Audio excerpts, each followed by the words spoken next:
All right. Well, thank you so much for joining us today on Bridge of Testimonies. The whole purpose of this is to get people on that are going to give their testimony of their faith, things that God has done in their lives. Today, I am alone. Aubrey is sick, unfortunately, but we have a fantastic guest, someone who's been a light to so many people around him and a light in our lives as well. Someone from across the country. We're getting a little bit outside of Texas now, which is nice, but Tim, thank you so much for being on. I, I'm glad to be here. Well, I really appreciate that you were so gung ho about being on here, especially with everything that you're going on, or everything going on in your life. I want to make sure that we just let people know about just a little bit of the behind the scenes, not everything. Tim is in the hospital. He's been in and out, and right now he's actually in the hospital and wanting to talk about his testimony, wanting to go forward with this and kind of get a little bit of his experience out. So just that's absolutely amazing on your end. I want to let you know. I'm glad to thank Tom for it. Well, we'll jump right into it. So I know that we have talked a little bit behind the scenes about what this could look like, and I really want to open this up and just make sure that we give you the floor to talk a little bit about how God has impacted your life. So, really, what's your journey with God been so far in your life? So, growing up, I actually been going to church, but like being young, I've always never known about church. So it's like I'm always like, well, I want to get out of here. I want to go do my own thing. You know, I mean, I never got into it, and then but it was my parents that always took me to church, and then it was about my teenage years. Well, first off, I have spina bifida, so I'm in a wheelchair. So I can't walk or anything. But during my teenage years, I've dabbled into sin and everything that has to do with that. And then it was about my early 20s. I was watching TV and something hit me that is they said something about let Jesus, it's like a car. You're taking you're taking the steering wheel, but you need to let Jesus take the steering wheel of your life. I've heard of that before. I absolutely have. And how did that resonate with you? I mean, would you you were you saw this, and of course you've held on to it all of these years. What does that mean to you? It means a lot to me because hearing that I've uh let left that past of sin behind, and I've of course I tried to read my Bible and I struggle reading that, but I've always loved church since then. I've always been wanting to go, and I've always been praying more. And I try to read my Bible and listen to music and everything that has to do with Jesus. I try to get into it. Has that been easy for you? I mean, I know that I know that of course you've been going to church for a very long time, but what does it look like for you having health issues and having to go back and forth between the hospital? Does it ever get hard for you?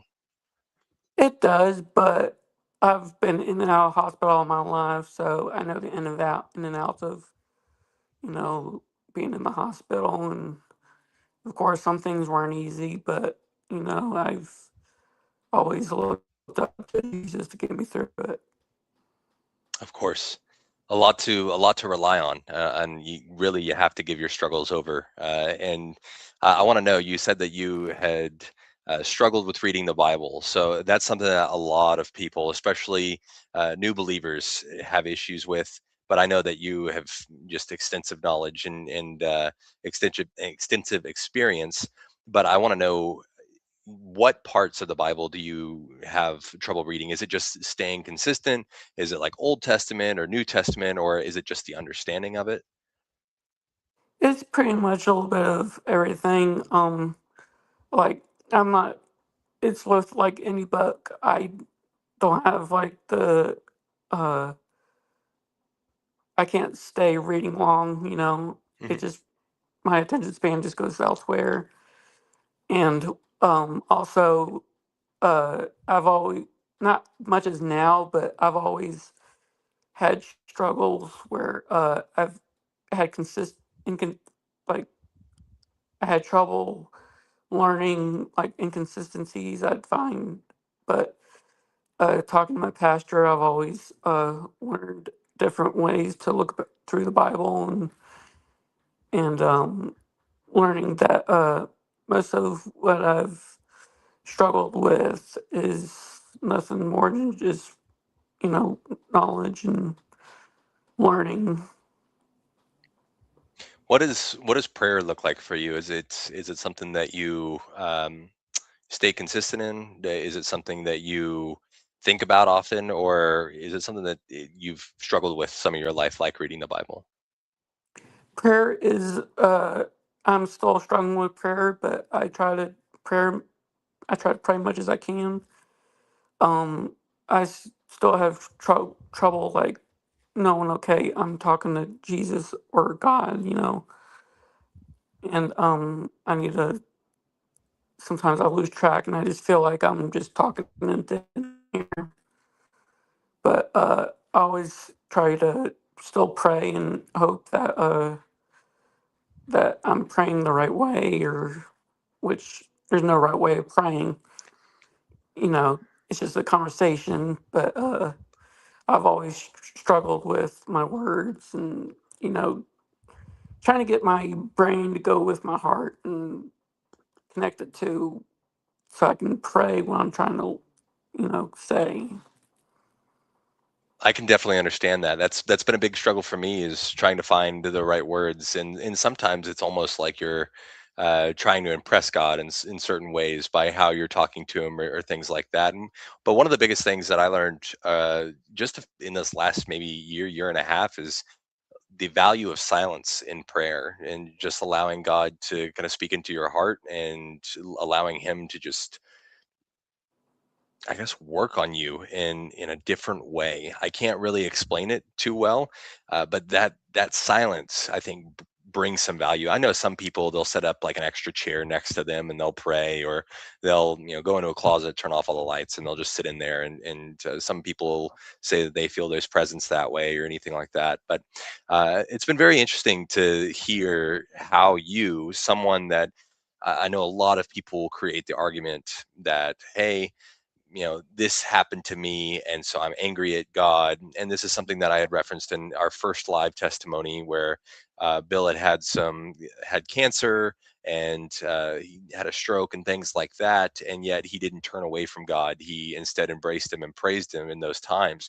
And it sounds like you're on a very similar path, that even through all of these struggles, you being in and out of the hospital, and of course you having struggles with like reading the Bible and things, you're still wanting it and you're still pursuing it, which I think is just amazing. But I want to know, what is your favorite thing about your faith up to this point? Just to well, my favorite thing is music. That's what helps me the most is hearing Christian music. Mm. Um, I always loved going to Christian music anytime I feel down or I'm going through like this, for example, I'm going to the hospital,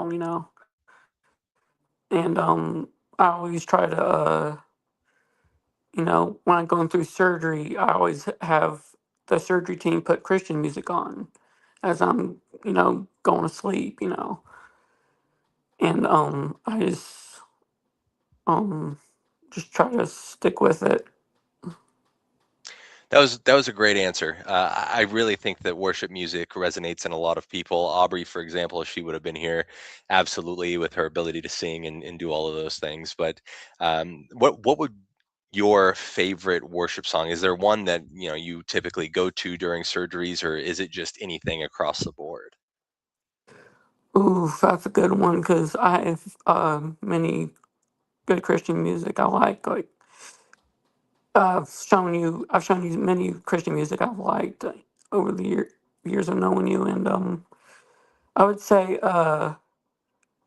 there's one I forget the name of it right now, but there's one by Phil Wickham where at the end Billy Graham prays gives you a prayer to pray, and I just love that song. Absolutely. You actually introduced that song to me, and I appreciate you so much for putting that song onto my worship playlist because for anyone out there that has not heard it, it is "What If I Told You" featuring Billy Graham. And Billy Graham, I mean, I know you've listened to him because of that song, and Mm. what an amazing individual.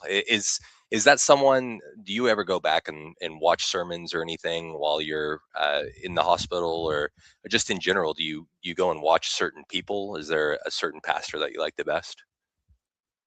Yeah, I mean, I like Billy Graham. I do listen to my I had a recent pastor that left the church, and we got a new one, but I always listen to him because I was close to him. And but I used to listen to Stephen Furtick, and I've always learned more listening to pastors about certain topics. And when I want to know about, and when I want to know about a certain topic, I'll go to listen to a pastor wherever I need to get that answer I need. Hmm. Okay. Well, I want to know up to this point, what if you had to tell anyone about what you've been through and how God has impacted you in a positive way, what would you say that impact has been? Has it been your spirit? Has it been courage? Has it been just transformation? What does it look like to you? Um, so I'm trying to get down, trying to understand, you know. Yeah. Uh, so it's been it's a big thing for me because being in the hospital all these years, I wouldn't have been able to get through most of it if it wasn't for my faith in Jesus, and just what He's done for me is nothing short than amazing. I will say, I think outside looking in, I think courage is a huge one because not only have you been outward in your kindness and your faithfulness, which is a hard thing to do, especially nowadays with most people. I think the other side to this is you would agree while you're in the hospital, while you're dealing with all of these things, to come on and want to talk about Jesus and want to talk about your experience and how he's made your life better. And it's also extremely courageous for you to stay deep in your faith and make sure that none of the scenarios in this world are taking you away from that path. That's something I really admire about you. I appreciate that. Absolutely. And also, you have a great taste in worship music. You've given me a lot of really great recommendations. I'm actually a bigger Phil Wickham fan now because of you. So if he ever watches this video, you can go ahead and send him an invoice for that because he's made a little bit of money off of me. Thank you. I do want to say, what if I that song "What If I Told You" by Phil Wickham. Mhm. Uh, there's more music that needs that Billy Graham message. So I don't think music today is ever. I mean, they teach you the gospel, but they don't like give you something to pray about. You know what I mean? Like the Billy Graham message at the end. Like music today doesn't have that. I think that is so interesting that you said that, and I think God works in ways that we don't understand. Last night, I was speaking to a musician that I know, and he was saying that a lot of worship songs are 1,000 feet wide but 1 inch deep. They don't have a lot of the scripture and the substance to them, and I think that song that one was an example of it being 1,000 feet wide, 1,000 feet deep, because the first time I heard that and the message from Billy Graham being attached onto it, where it was an altar call in that case. I think it was so cool and so out there and nothing I had ever heard before. And I think that's why it resonates with me, because if I'm feeling bad and I just need to pray, but I am just having a hard time, I'm going there. I'm going to go listen to that song and I'm going to follow Billy Graham. And I think that's so cool because Tim, you gotta think about the inspiration that you had on my life. And because of you, I actually started listening to Billy Graham sermons. And because of you, I started to learn more about how he would teach and how he would preach. And the substance that he had was just so good. And I can see why he impacted so many people. But the only reason I was ever exposed to that is through you. So I have to thank you for that. Well, I'm glad I got to send you that. Yeah, It's of an honor course. to send it. Of course, yeah, and of course, Tim, I always continue to be the person that you are. Always continue through everything to pursue Jesus and to be outspoken about it and to be so kind and so nice to so many people. I I want to know before we go ahead and wrap this up, is there anything else that you'd like to talk about? So, not I can't really think of a certain thing, but Mhm. there's one instance I want to talk about is a couple surgeries ago. I went to surgery. I think it was on my back. Yeah, I was on my back, and of course I didn't know at the time, but when I woke up, they had told me that I had passed for like maybe 4 minutes, and between going to sleep for surgery and waking up, I didn't know. Like it was just like a snap. I mean, I didn't, and I thought that was like a God thing because I mean to be through that and just like not know is something. Of course. Of course. Absolutely. Yeah, that's the first I have ever heard in person. I've heard of things on social media and everything like that, but the fact that you'd passed for 4 minutes, just absolutely crazy. And during that time, because I have to ask, during that time, I mean, I know that you were probably under anesthesia the whole time. Was there anything, or did you just feel like you were asleep? Uh, I just feel like no time has passed since I went to sleep to waking up. Like you hear some people saying, "Oh, I went to heaven and I seen this and that," and of course I didn't get to experience that, but I mean, just to know that, I mean, I was able to, feel like nothing happened.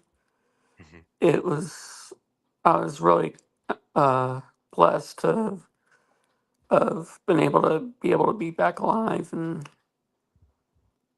get through You that. you yeah, you have a lot left that God wants you to do, and you have a lot more people to impact. And of course, today you got to share a little bit of your testimony and things that you've been through. And there might be other people that are out there that are battling the same issues that you are that'll be able to see this video, and you're going to be such a light to those people because there's a whole lot of dark in the world, and I gotta say you're a big light for a lot of people, and you always will be. So I know for a fact God still has plans for you. So as you continue to go through this, of course we'll be praying for you on this end, as you already know. If you're watching this video, please continue to pray for Tim, that he gets fully recovered and that he's able to go out and live his life to the fullest as he wants to. But Tim, I really appreciate you coming on today, having the courage to talk about your testimony and some of these things that have happened in your life. And of course, this probably won't be the last time that we have you on, in all honesty. I'll be better prepared for next time, I promise. No, you did a phenomenal job, and thank you so much for everything. I really do appreciate it, Tim. You have a great night. You too. And that is that. Thank you so much to Tim for coming on and having the courage to share his testimony. If you're someone that has something in your life that God has worked on, which we all do, I would love to hear about it. Aubrey would love to hear about it. And if you could reach out to us, we would love to hear that. We want to make sure that we're spreading this around so that we can get as many people sharing their testimony as possible. But thank you, and y'all have a blessed night.